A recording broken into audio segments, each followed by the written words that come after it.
জয় বড়মা এই গানটি আমার বান্ধবীর কণ্ঠে। নৈহাটি স্টেশন নেমে ১ নম্বর প্ল্যাটফর্ম থেকে বেরিয়ে আপনারা টোটো বা রিক্সাতে যেতে পারেন। ব্যক্তি প্রতি ১০ টাকা করে ভাড়া নেয়। আমরা তো যাবার সময় রিক্সাতে গেছি, আসার সময় হেঁটে হেঁটে চলে এসেছি। খুব কম রাস্তা কিন্তু। 2025-এর 26শে জানুয়ারি আমি আর আমার এই বান্ধবী আমরা দুজনে হঠাৎই ঠিক করলাম যে বড়মার মন্দিরে যাব। তাই এই নৈহাটি নামলাম, আমরা নেমে এই রিক্সা করে এই মায়ের মন্দিরে যাচ্ছি। দেখা যাক। শিয়ালদা থেকে যে কোনো নৈহাটিগামী লোকাল ট্রেনে আপনারা যেতে পারেন, ভাড়া মাত্র ১০ টাকা। আমাদের তো সময় লেগেছিল ১ ঘন্টা, জোর ১ ঘন্টা ১০ মিনিট। আমরা এই লাইনে দাঁড়ালাম, প্রচন্ড লাইন,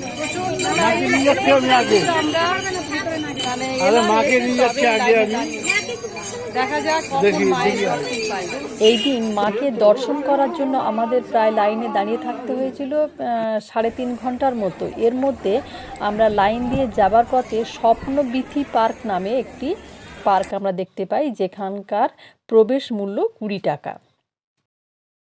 এই যে মন্দিরটা আপনারা দেখছেন, আমরা যখন লাইন দিয়েছিলাম মেন রোড থেকে একটু পিছিয়ে এই মন্দিরটি, আপনারাও যেতে পারেন। আমরা গেছিলাম, মায়ের মূর্তি আছে, ভালো লাগবে। গঙ্গার পাড়ে তো খুব ভালো লাগবে। বা ওই রাস্তা ট্রেন ধরে আসতে চান তারা চুচড়ো ঘাট, লঞ্চ ঘাট পেরোলেই নৈহাটি, এবং ঘাট থেকেই একদম আপনাদের দেখাবো, ঘাট থেকে একদম খুব কাছেই হচ্ছে আমাদের বড় মায়ের মন্দির।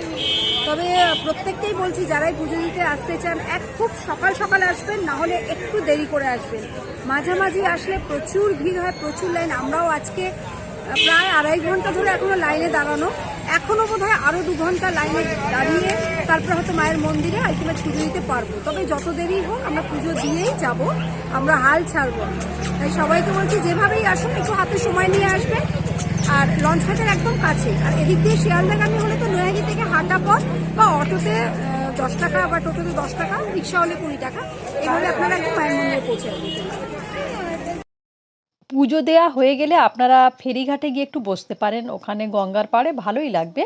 আর যদি মনে করেন যে গঙ্গার জল নেবেন, ওখান থেকে নিতেও পারেন। রাস্তার আশেপাশে অনেক দোকান আছে, সেখান থেকে ফটো নিতে পারেন মায়ের। ৫ টাকা থেকে আরম্ভ করে ১০০, ২০০। এই বড় মায়ের মন্দিরে স্পেশাল লাইনের কোনো ব্যবস্থা নেই, তাই অযথা কাউকে টাকা দেবেন না।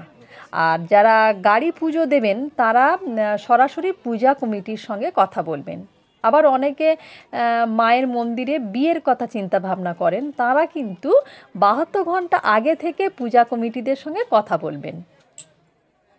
বড় মায়ের মন্দির সপ্তাহে সব দিন খোলা থাকে, তবে শনিবার, মঙ্গলবার আর যে কোনো ছুটির দিন ভিড়টা অনেকটাই বেশি হয়।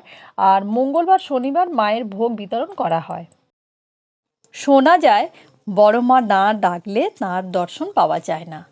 আর তাঁর কাছে গিয়ে যদি ভক্তি ভরে কেউ কিছু চায়, তাহলে তিনি খালি হাতে ফেরান না।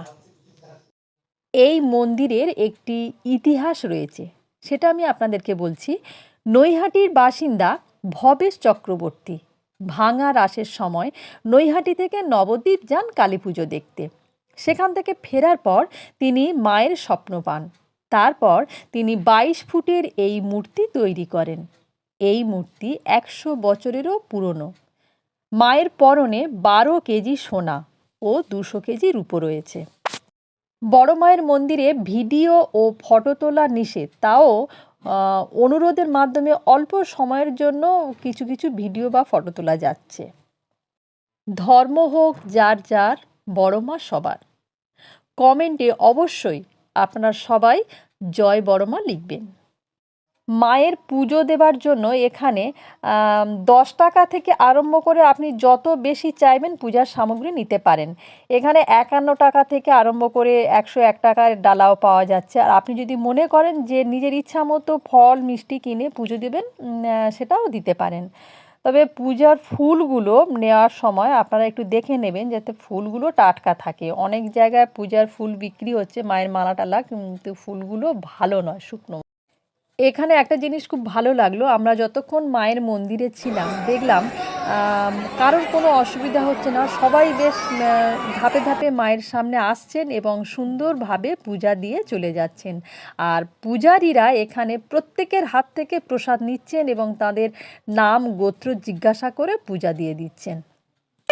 দিগম্বরী হৃদি পত করে মনালো রে শ্যামা মা। 12:45 আমরা লাইন দিয়েছিলাম, এখন বাজে 4:30, এই সবে আমরা পুজো দিয়ে এই সবে। এখানে দুটো মূর্তি পূজা হয়। বড় মূর্তিটি কালী পুজোর সময় সবার জন্য খোলা থাকে।